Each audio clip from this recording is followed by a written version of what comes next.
কোনোভাবে ধরে রাখতে পারছে না উঠতে।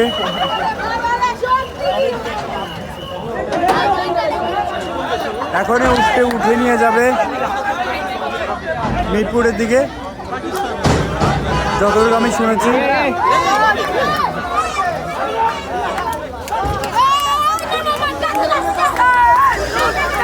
কোনোভাবে ধরে রাখতে পারছে না উঠতে।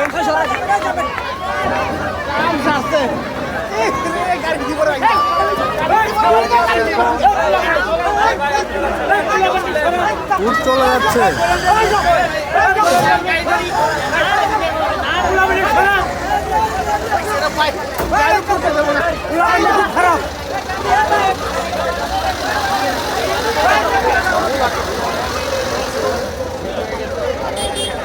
হাজার হাজার দর্শক উঠ দেখার জন্য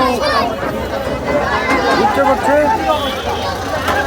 এই গাড়িতে উঠ নিয়ে চলে যাবে এখন মিরপুরের উদ্দেশ্যে রওনা দিচ্ছে।